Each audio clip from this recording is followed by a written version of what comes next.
Hey readers, I'm Ann Bogel, and this is What Should I Read Next, episode 268. Welcome to the show that's dedicated to answering the question that plagues every reader. What should I read next?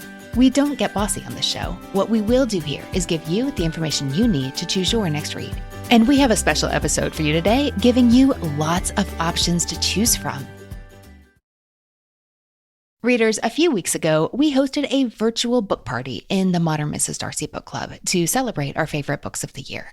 Our team shared their very favorite book, or it ended up being 2 or 3 top books of 2020, and we all walked away with a longer to-be-read list. Our team is made up of a bunch of bookworms with very different reading tastes, but that doesn't stop us from swapping book recommendations all the time. You'll get a taste of that today. Plus, you'll get to know our team of readers behind the podcast and the blog a little better, and also get some amazing book recommendations for yourself. If you'd like to see us talk about these books, the video recording of this event is available in the Modern Mrs. Darcy Book Club. This is our member community devoted to bookish community, classes, and conversation. In addition to events like these and classes on the reading life, every month we read one main book together and meet to discuss it on video, often with the author, including recent book club discussions with Ann Ma, Elizabeth Acevedo, and T.R.E. Jones. To find out more about the Modern Mrs. Darcy Book Club, go to members.modernmrsdarcy.com. And stay tuned at the end of this episode for a peek at our winter book club classes. That's members.modernmrsdarcy.com. Readers, we have a ton of great books to recommend today, so let's get to it. Hey everyone!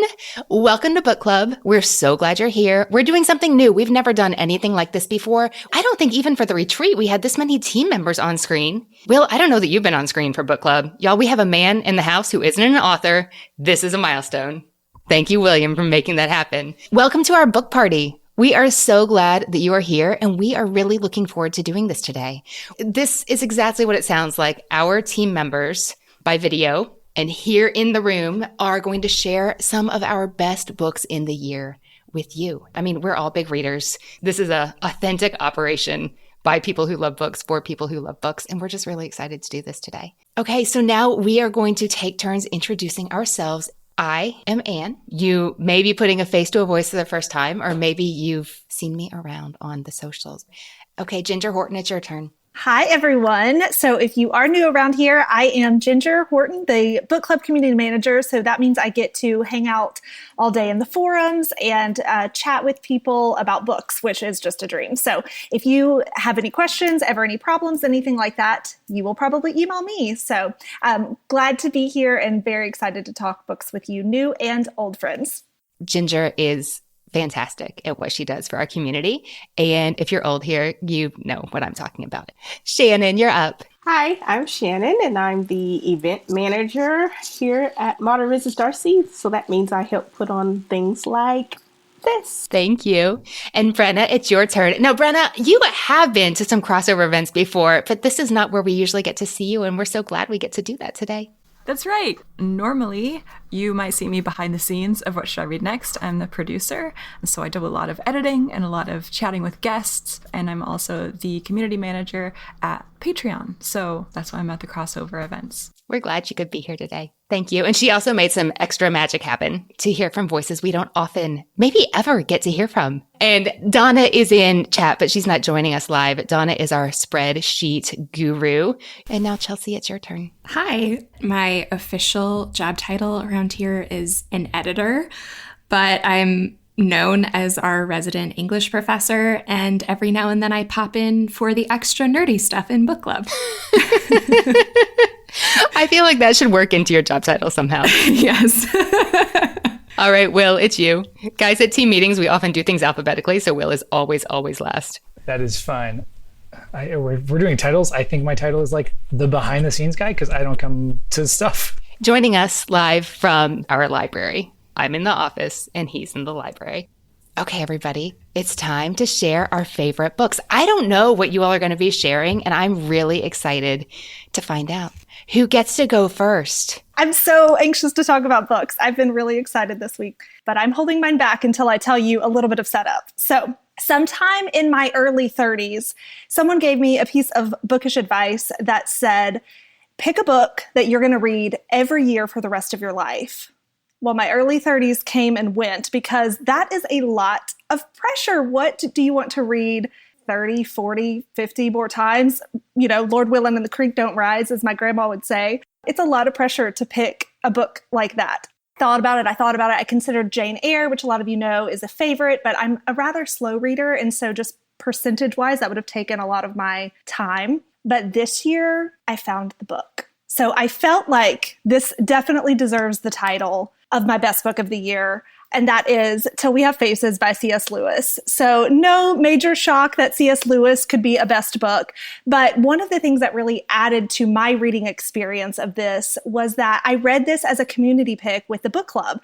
And so those readers helped me to really take a hard look at this. I saw how much fruit this book has to offer. There's more juice in this fruit. So I know I can read this year after year after year, because I saw things that I wouldn't have seen because fellow readers pointed them out. I love mythology.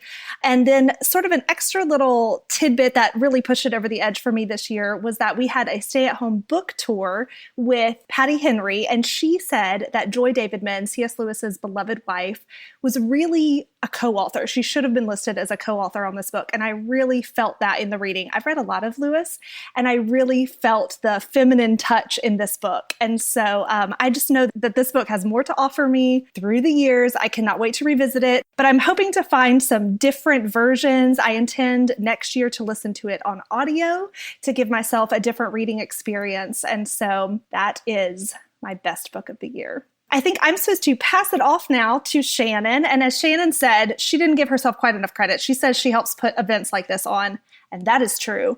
But she does a lot more than that. I'll let her tell you a little bit more about her reading life, but if you've been to an event, she's probably keeping the clocks running on time, the trains running on time, and all those things behind the scenes. So Shannon and I talk books a lot, and I cannot wait to hear what she has to say.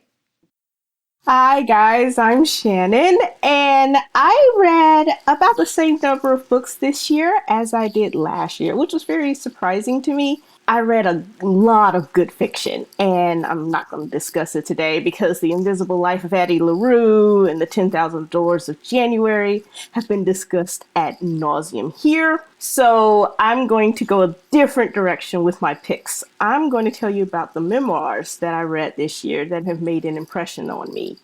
Let me start by explaining why I read memoir. I read memoir to learn about other people, their thoughts and their lessons that they have learned in their life, which will hopefully benefit me. I tend to read memoir that has to do with people whose life position is decidedly different from my own. If I'm not learning a little bit in my reading experience, I'm doing it wrong. So the first book is, I think I've talked about this one, Born a Crime, Trevor Noah. This was my first book on audio. It was great. You can hear me talk about that more in some of our past events. But I learned so much about racism, socioeconomics, South African apartheid, things I thought I really knew about. I didn't. Great book. 5 stars. My next one is a tad bit controversial, y'all. It elicits a slew of reactions and emotions from people, and it did elicit some pretty strong reactions in me. But after the year we've had and seeing the venom or vehement nature of some of my countrymen's response to George Floyd, Breonna Taylor, Barack Obama, and his memoir, I'm learning to pay attention to things that upset me and to really examine why they're upsetting me and why I'm mad in the first place. I really want to go a little bit deeper and find out why my hackles are rising, why I'm becoming defensive, and why am I crying? And this book made me cry. It is Untamed by Glennon Doyle. I read this book twice this year. The second time I read it, I took it very, very slowly, and I journaled through the specific passages that elicited the most response from me. I learned so many things. One thing that Glennon says in here, and I have to read it because I'm going to get it wrong. The truth is that it matters not at all what you think about my life. This is Glennon Doyle speaking. But it matters supremely what you think of your own. Judgment is just another cage we live in. So we don't have to feel, to know, and to imagine. Judgment is essentially self-abandonment. You are here to decide if your life, relationships, and your world are true and beautiful enough for you. I will probably read this again. 5 stars, even though some of it made me a little upset. She talks about everything in here. Being a part of modern Mrs. Darcy, I cannot have just one. So, my next book is Our Lady of Perpetual Hunger by Lisa Donovan. I was introduced to this by Mary Laura Philpott. She was the author of I Miss You When I Blink. And I haven't seen this on anyone's radar. And I had to actually make a purchase suggestion for my library. And you see they did. And I was the first one to get it. Yay! Mary Laura describes it, and she does it so much better than I do, as a journey about Lisa as a chef. And you learn a lot about being a chef and a woman, I'm telling you. But there's so many other things to learn in this book. And I'm going to quote Mary Laura now. More than anything, this book is about love and life, the stubborn, unquenchable flame within us that demands us to survive and to thrive. I don't know about you guys, but 2020 was more about surviving than thriving. Yet there's something inside of me that cries out to thrive. Like, don't just survive. I want to be free. I want to be untamed, actually. And Memoir shared this wealth of experience with me so that I don't have to make the mistakes that they made if I learn from them. And that's the point of the memoir, to share a writer's experience with the hope that it will be helpful to someone else. All 3 of these books did that for me this year. Back to you, Anne. Shannan, thank you so much for sharing those. I have not read either of those books, but can you see that's Untamed right there on the middle shelf? But Our Lady of Perpetual Hunger is just right on the bookshelf next to it, and I haven't even opened it because, y'all, I get a lot of books in the mail. And I'm so glad you said that. I am making notes. The chat wants you to know that the quotes you pulled were amazing. Okay, so our next team member you'll be hearing from is someone who, if you listen to the podcast and if you listen to the end, you have heard me talk about a lot. At the end of every episode, I say, thanks to the people who make the show happen. What Should I Read Next is produced by Brenna Frederick with sound design by Kellen Pekacek. But you never hear from Kellen. You just hear what Kellen creates. But today you get to hear from Kellen. And I'm really excited to share this with you. And I have no idea what he's going to tell us about, but I am really excited to listen. Hello, readers. I'm Kellen. I'm the sound designer for What Should I Read Next? And you've probably never seen me. You've probably never heard my voice. I'm usually just completely behind the scenes in everything. But today we get to meet each other and talk about some of our favorite books of 2020. One of mine that is at the very top is The Magicians. This, along with the entire series, there's a trilogy of these, are going to be on my reread list for years. The Magicians is a story about Quentin Coldwater, who is a depressed, just going into college, stage magic nerd, socially awkward, that kind of a personality. And he longs for magic to be real. And he gets his wish in the first chapter. Him and his best friend Julia go to Break Bills, which is a magic college, and they take an entrance exam to get in. And I would liken it most to the Chronicles of Narnia. What I loved about this book is the writing and the pacing, and honestly, just the characters themselves. Every single one of them, you kind of understand who they are, what their motivations are, why they're doing what they're doing. That's one of the things I like the most. Even though it's fantasy, the characters and their personalities and their decisions are grounded in reality. You know, it's what you or I would do in these situations. And I love that in a book. If you do choose to continue through the series, I would say look online for some trigger warnings. The series doesn't shy away from graphic descriptions of violence and other things. And the second book has a pretty graphic scene that's very easily skippable. You're not going to miss any information, but you should know that going into it. My second book is Into the Drowning Deep. Now, some of you might recognize this from one of our episodes where us on the What Should I Read Next team gave some of our favorite books. This was one of Brenna's favorite books. And once she was done with it, she shoved this into my hands and said, I think you'll love this book. It's got science, it's got suspense, it's got everything for you. And she was pretty much right. I do typically like to read a lot of real world articles on physics and astronomy. And this one also hit on one of my other passions. The main character is Victoria Stewart, and she is a sonar specialist. Because, it's audio, it has to do with reflections and acoustics and all that kind of stuff. I love that. I nerd out about it. And you can probably tell by me doing sound design for What Should I Read Next? The basis of this book is that an expedition went out to the Marianas Trench put on by this media company who's very famous for their documentary style films proving the existence of various cryptids. They're proving aliens exist and Bigfoot and all these other creatures. And they went out to go prove that mermaids existed. Well, the ship was found with nobody on it and cameras seeming to show mermaids attacking the crew. Victoria's sister was on this boat. Everybody was lost. She's looking for answers. And so she decides to go on the next expedition to try and find out what happened to the Atargatis. And also the company is very interested in proving that mermaids exist. I grew up reading thrillers, and this to me got that itch back for me. I closed this book and I turned to Brenna and I said, I need to read more thrillers. To me, it took me back to my childhood, staying up till 1 a.m. in the morning, reading, whatever the latest thriller was. I read a lot of Frank Peretti and Ted Decker at that point. Those are my two favorite books for this year. I hope you have a happy new year and happy reading. Your all's comments cracked me up. He is real. Yes, indeed. And thank goodness, because I don't know what we would do without him. We haven't always had Kellen as our audio engineer, but I think our audio engineering got a lot better when he came on the team. And I'm so glad that you all got to meet him.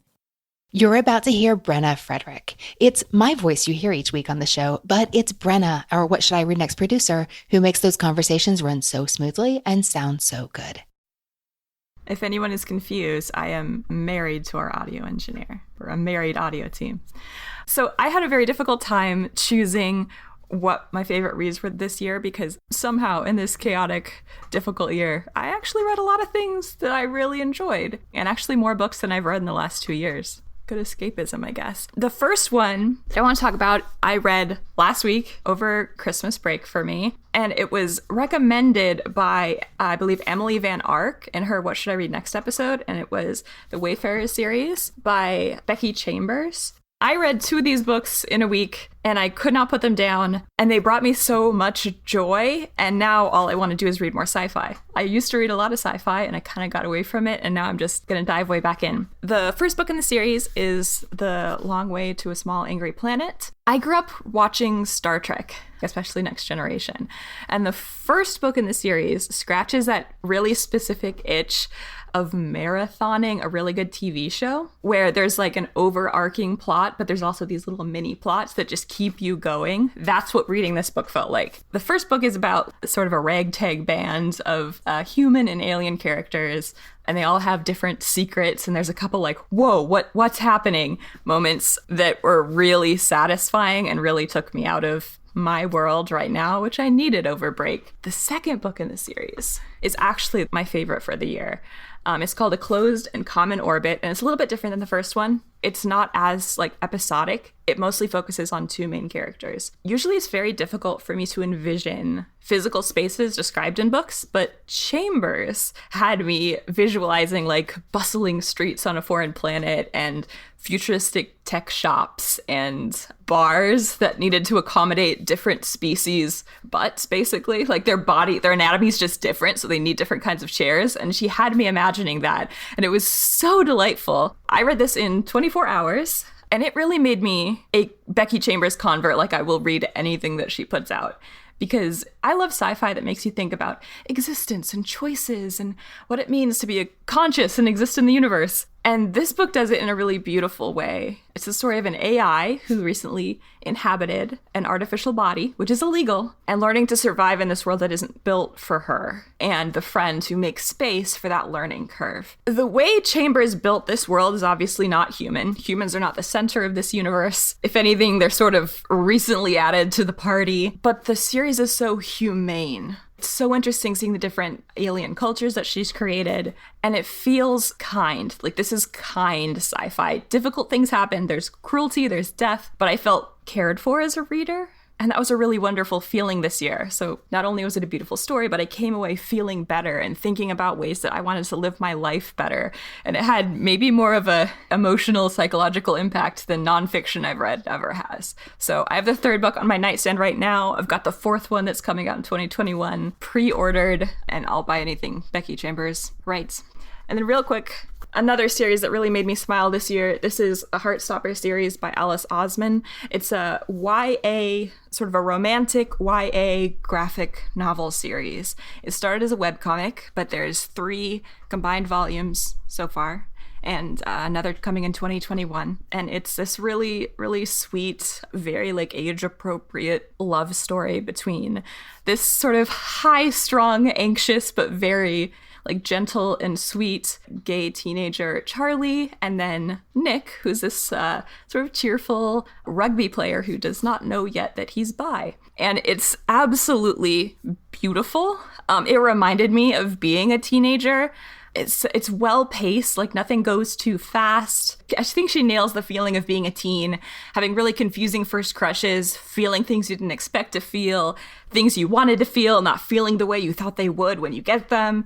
And it's gentle, it's lovingly written. I was proud of everyone in the series. By the end, it transported me away from my problems for a couple days. I couldn't stop smiling while I was reading it. So those are my favorites.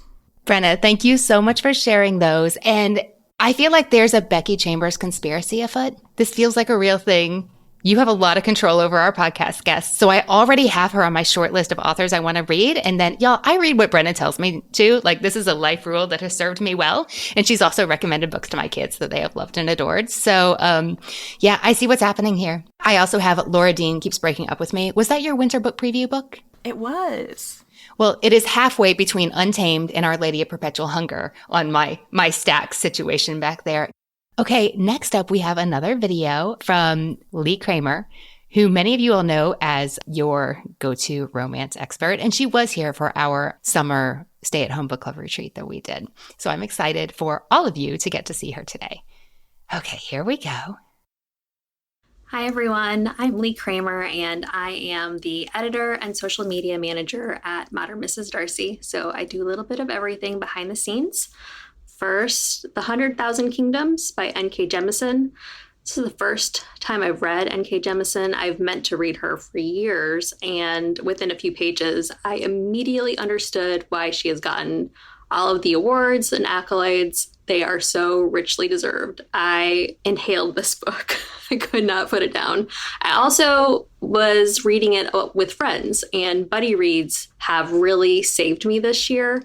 I haven't had a hard time reading, but having the discussion and just the rhythm of reading a book with other people and getting to go deeper with it, which everyone in book club already knows and appreciates, that's just really made such a difference in my reading life this year. And so discussing what happened in this book in particular was really great.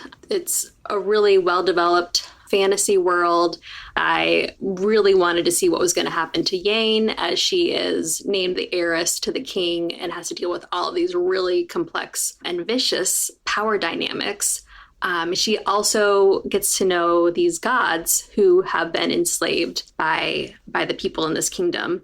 Just wrapping your head around how can gods become enslaved and why did that happen? How did it happen? Should it have happened? There's also a little romance between Yane and Nahadoth, who is one of the more troubling gods, shall we say. But I was very into that development, and I couldn't put it down. I needed to know what would happen next and cannot recommend it more highly. Definitely looking forward to reading the rest of this trilogy. Next, Touch of Stone and Snow by Mila Vane. This is the second book in her Gathering of Dragons series.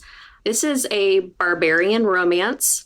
On the gritty, violent side, definitely check out the content warnings if you're concerned. But this one, I would say, is not as violent as the others. If that helps or not, I don't know.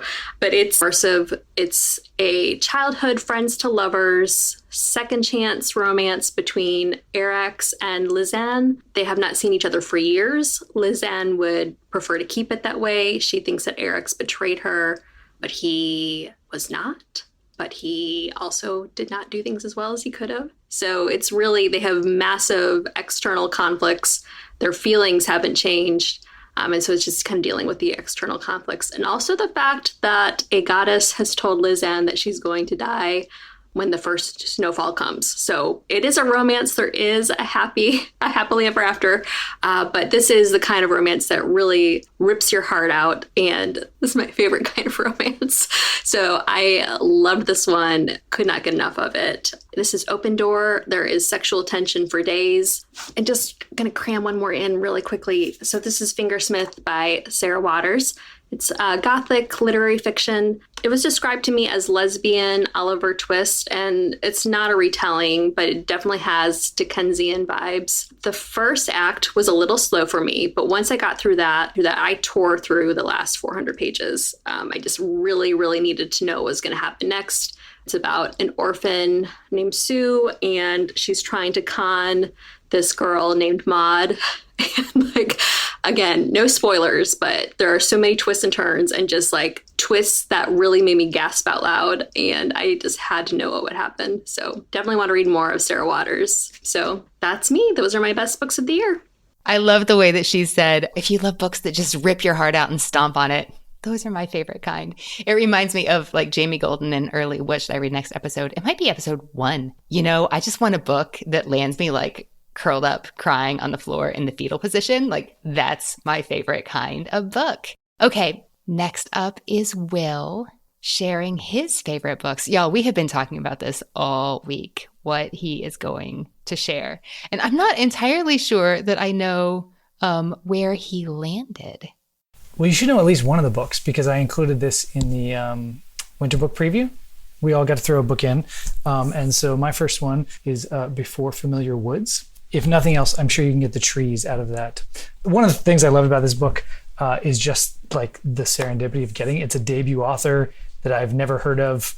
Obviously, we get a lot of books in the mail, and this one just showed up. And as soon as it landed on the counter, came out of a package, I was like, oh, I think I might read that. It's got trees. It was blurbed. The hardcover that we got had a blurb on the front cover by David Joy, who I've enjoyed a lot. It was very similar to a lot of things I read by David Joy. So this was a gritty small town with secrets story, which I think is kind of all I'm going to tell you about the story. It definitely has some pretty tough themes in it. It opens with the town being sort of traumatized that 2 kids had died several years ago. And so that's sort of the backdrop, and then things are unfolding where 2 men, their fathers, disappear. But you come to find out over the book that there are a lot of more secrets in the town, and as that unfolds in small town life, everybody knows each other, the cast of characters there. So that was Before Familiar Woods, and I read that fairly early on, but like I said, I just love that you never know where your next great read's going to come from. My next one, though, I read this summer. It's called On the Burning Edge. This is by Kyle Dickman. This has been on my to-be-read list probably before I had a to-be-read list, just something I knew about.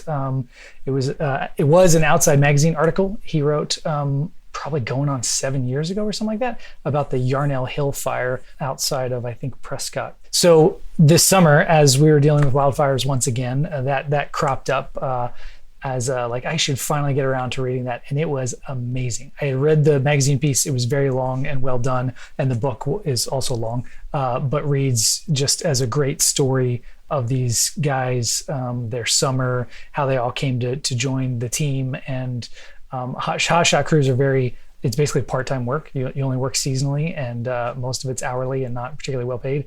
And so how they all came together, and then they go on a couple of runs before the Yarnell Hill fire, which was the largest hot shot casualty event in 50 years or something like that. So the book sort of ends kind of at that point in July or something like that, but you trace them through the season up to that point. Really well done, on the ground reporting. Kyle Dickman was a hot shot for a couple of years before he wrote that.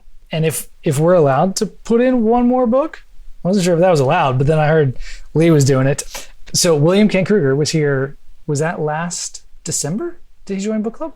So I read Iron Lake. I was looking at my reading journal, and I read, this is the first book in the Cork O'Connor series by William Kent Kruger, and I read 9 of these books this year.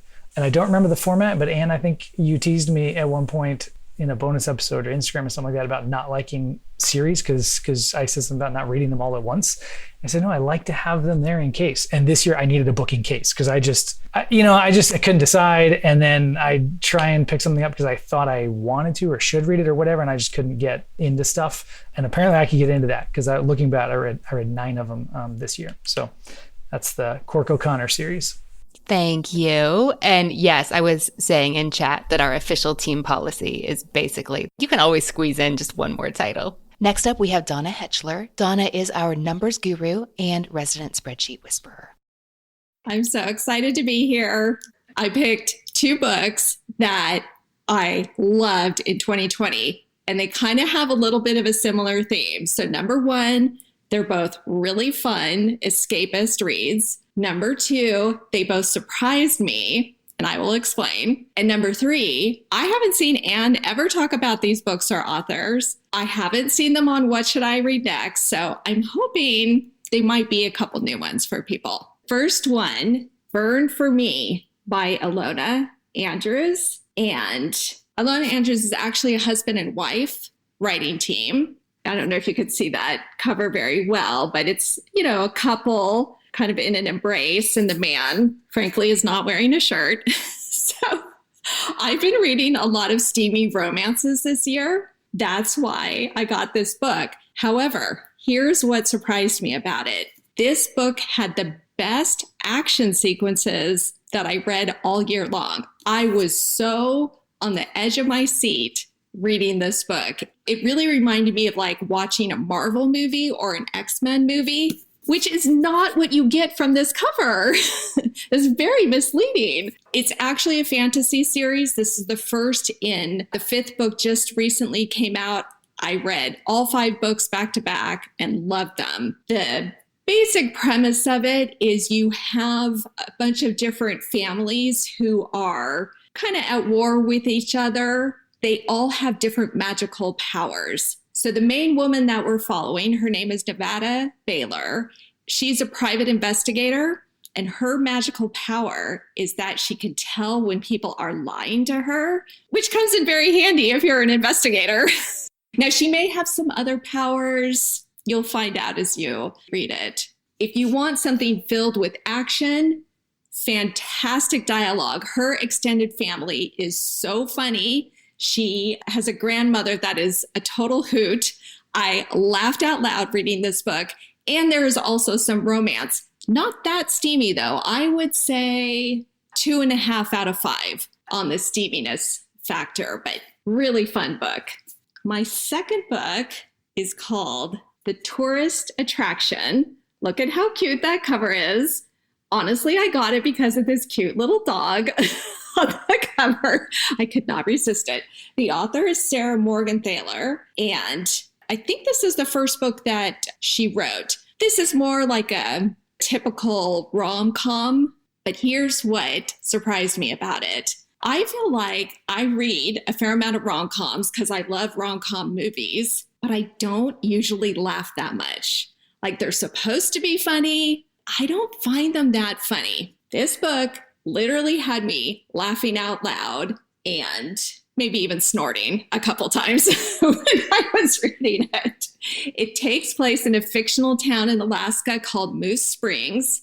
It follows this woman, Zoe. She is on a 2-week vacation into this town, and she meets up with her friend, and they meet some local people, including Graham, who is kind of a little bit of a curmudgeon. If you've watched The Gilmore Girls, he really reminded me of Luke. They definitely have that kind of vibe going on. Great dialogue. And I love the fact that it was set in Alaska because there were Alaskan related adventures that they go on, which I thought was a fun element to it.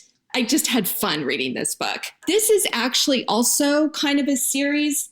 She just came out with a follow-up called Mistletoe and Mr. Right. There's that cute dog again. I have not read this one yet. I'm kind of saving it to be my last book of the year. So those are my 2 books. I enjoyed them so much, and I hope others will as well. Here we have Chelsea Fader. Chelsea is our resident English professor and an extraordinary editor who does a lot of behind-the-scenes post-production work on the show. Okay, I'm going to start with my favorite audiobook of the year. I listened to a lot of audiobooks because I did a ton of hiking this year. My favorite was Transcendent Kingdom. Here's my Libro FM app. I don't have a copy of the book, so that will have to suffice as a visual. I specifically wanted to highlight the audiobook because Bonnie Turpin narrates it, and she is fabulous. So the book is about Gifty, and Gifty is exploring faith and science and really grappling with some things that have happened in her family. I won't go too much further into it because it's one of the buzziest books of the year, but I just really wanted to highlight Bonnie Turpin's audiobook narration because the book was so good on audio. And I learned through listening to this one on audio that I really like listening to introspective literary fiction. If you enjoy listening to memoir and listening to people narrate their own stories, if you can find a first-person literary fiction book that you maybe think you might not pick up, try it in audio format if you like memoir on audio, and it might really work for you. I found that to be the case with several books this year, but especially Transcendent Kingdom. I just think Jessie is such a good storyteller, and Bonnie Turpin's voice was amazing with that book. And then another introspective literary fiction book that I loved was Writers and Lovers by Lily King. This one was on the summer reading guide, but I didn't get to it until a couple of weeks ago, and I think I read it in 3 sittings. I loved this book so much. It's about Casey, and Casey is a struggling writer. She is working on her book. She's trying to get it sent out for publishing, and in the meantime, she is waiting tables at a fancy restaurant. She is in a little bit of a love triangle, and I just found Lily King's writing to be so completely absorbing, and I think that I'm going to make Lily King's backlist a project for 2021 for my reading life. So I'm really excited to read more from her. And then I read a lot of romance this year, so I had to pick a really fun romance novel to share. Lee, our resident romance expert, has recommended Olivia Dade to me a few times, and I finally got around to reading an Olivia Dade book. This one is spoiler alert. It's really fun. So, okay, it's about Marcus and April. And Marcus is the star of this really, really popular TV series that kind of resembles Game of Thrones. And you can kind of catch a lot of snarky references to Game of Thrones throughout the book. But he is not the biggest fan of the way that the show is going, especially in the last season. He just thinks that the direction for his character is not great and it's not as good as the books that it was based on. So he secretly writes fan fiction about the show that he stars in. And he has a best friend on the fan fiction site, April. They don't know each other's real names. So when April, through a Twitter incident, ends up going on a date with Marcus, they don't know that they are actually best friends on the fan fiction website, but they start to fall for each other. So, of course, that secret's going to have to come out somehow. I thought that one of the most fun parts of this book is the structure. In between chapters, you get excerpts of their fan fiction. The excerpts of their fan fiction sort of move the plot along and sort of highlight things about what's happening in the story. There are also text excerpts and samples of the scripts from some of the movies and shows that Marcus has been in before, and it just is hilarious and fun, and I really enjoyed it. It is steamy. I think that if you read Jasmine Guillory and you find that steam level is okay for you, this is probably right at the same level. Maybe it's a little bit spicier than Jasmine Guillory, but easy to skip those open door scenes. So, spoiler alert by Olivia Dade. Such a fun romance. Thank you, Chelsea. Also, I really love the way that you got there. I love the genre this year, and therefore I had to choose a book that represented it. Okay, now it's my turn. I really wanted to share a book with you that I hadn't already written about on the blog and that I hadn't already shared in the winter book preview. Luckily, I've been reading a lot. So here's what I've got. Just last week, I picked up a book off my shelf that I have had for like a year, and I really ended up loving it. And first, let me tell you, when I found that this season, when I am feeling a little overwhelmed by not knowing what to read next, which is more an indication of my state of mental fatigue and not the state of my bookshelves, that turning to nonfiction has served me well. This is something that's happened in the past. Also, historically, I read books about urban planning and other kind of niche interests during this time of year because that's something that I'm doing just for me. It's not work, because I just read because I'm interested in it, not because I'm ever going to talk about it in book club. And yet, here we go. So the book that I just read is Walking One Step at a Time. It's in translation from, I think, Norwegian. It's by Erling Kage. And this is a somewhat philosophical meditation on walking. I know that some of you love to reread or read romance, cozy mysteries when you want comfort reading. I like to read nonfiction about the physical world, and especially about stuff like sidewalks and walking in the woods. So that's why I picked this one up when I did, and I loved it so much. And I took a ridiculous number of notes in my book journal. Can you see? Here's the book journal. Typical entry, typical entry, typical entry. There's a quote, but look, this is walking. It goes here, and then it goes forward 20 pages. It just keeps going with the quotes because I just couldn't stop writing stuff down. Also, I think that the mark of a great book, or one that hits me in a different way, is when I can't stop reading it out loud to the people in my family. But I just love the way he talked about something that I find really brings me peace of mind and makes me feel like myself, and that is walking. But the way he turned it into a philosophical treatise, he was a little over the top sometimes, like, why would you ever get in a car? And I thought, I don't know, I have some ideas. But the way he talked about how walking is grounding and expansive and why, and then he tells some stories about some meaningful walks that he has experienced, whether that's walking to work or literally walking to the South Pole, because he went on a trip that inspired a book that I want to read next. I just really love it. And I know that many of you know that the books that really make for an exceptional reading experience for me often include an element of surprise. And I was just really surprised at how fascinating and delightful this book was. I really enjoyed it. Okay, I have shared so many upcoming books I'm excited about in the winter book preview and on the blog, but I really wanted to share something new with you. And then I thought, oh, of course, I know exactly what I want to talk about. And some of you, I've already attempted to talk your ear off about this book.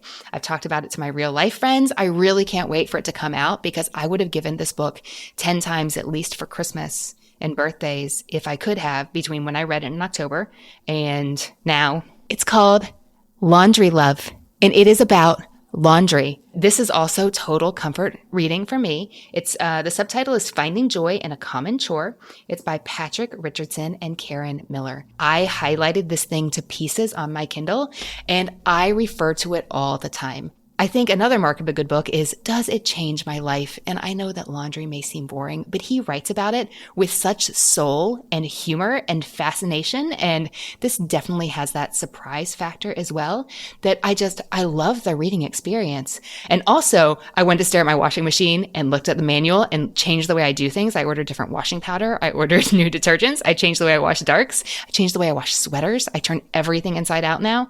But he tells these fascinating stories from his tailoring and costuming days. He also grew up in Kentucky, not the same part where I am, but I did enjoy that connection. He would tell stories about how, like, once he received an emergency call at work that said a bride's niece had run up to her with open arms to tell her how beautiful she looked in her wedding gown with a Sharpie in her hand. And could he come save the day? And he could. And he tells you how and how he thought about it. And it was like a mystery novel in that sense, with family drama, stain, intrigue. It was just so fascinating. It comes out March 30th from Flatiron. I was floored to find out that Flatiron was publishing a laundry book. But seriously, I can't wait. I can't wait. He runs laundry camps at the Mall of America, or at least he did pre-COVID. And I would actually love nothing more than to spend 3 hours on a Saturday morning at laundry camp with Patrick Richardson, because it's just so obvious from the writing. He's a character. He'd tell good stories. You want to have dinner with him like every Thursday for the rest of your life. But also, let me tell you, because, our theme around here is always room for one more. A standout book, and I don't know that was clear from the winter book preview. I really did love and adore The Survivors by Jane Harper. Family story, past tragedy, present turmoil. It's a murder mystery as well, but the setting in the caves where if you go in when the tide is out and the tide comes in, you're not coming out. Ooh, it made me claustrophobic in the same way that Into the Drowning Deep made me claustrophobic in a really, wow, I'm amazed at the emotions that this author can evoke in me experience. I loved it. This is coming February. And I just reread 2 books that I thoroughly enjoyed. The first is Ann Patchett's The Getaway Car. I know we have a lot of aspiring writers in this group. If you identify as such and you have not read The Getaway Car, I highly recommend it. The reason I picked this up for the first time since like 2012 or something like that is because I listened to The Best of Me by David Sedaris, and there's a little interview at the end, which was great. And he was asked for writing advice. And he said, well, sit down and write. How come nobody ever tries that? But also read The Getaway Car by Ann Patchett, because she says everything you could want to know. And so that put it in my mind and made me want to pick it up again. And when Chelsea was talking about writers and lovers, I thought, oh my gosh, those books go so great together. They'd be an amazing pairing. And also I reread Maybe You Should Talk to Someone by Lori Gottlieb, I think 2 years ago. This was the very last book we added to the 2019 Summer Reading Guide. And the reason I read it while traveling, when the guide content was already finalized, but I loved it so much that we just had to make room for it. And we did, because it was important. If you think you missed this one by Ann Patchett, I think the reason is probably that it was a Kindle single. It's only been published in that format and it's not in print. So you would never find it at the library or something like that. And it's short. It's maybe 100 pages. And that's it for my books. I don't really want to say goodbye because it's so fun to see everybody on screen. So thank you all for joining us. It's been a pleasure. Brush up those TBRs and happy reading, everyone. Readers, have you been reflecting on your reading life in the new year? In the Modern Mrs. Darcy Book Club, we're learning how to reflect on our reading lives in order to cultivate habits, tips, and tricks for our best reading year ever. With classes, virtual events, and discussion forums, our book club community fosters great conversations about all things books and reading. Member Christina says, I love how this group has helped me expand the genres I read and how awesome it is to learn there are people who love reading as much as I do. There are more kindred spirits in this world than I thought. This winter, we're learning how to take the temperature of our reading lives, set better reading intentions, streamline our to-be-read lists, and declutter our shelves, both actually and metaphorically. I teach these classes live, but we always post the video recording for members to view whenever they want, so it works for your schedule. The same goes for our author chats, where I sit down to discuss our book club pick with the author, and members get to ask questions right then. In the Modern Mrs. Darcy community, we talk books and the reading life, providing space for reflection, conversation, and skill building as we learn to read better together. We'd love for you to join us. Our new winter sessions, along with our extensive library of classes and events like the one you heard today, are included with your book club membership. Go to members.modernmrsdarcy.com to sign up today. That's members.modernmrsdarcy.com.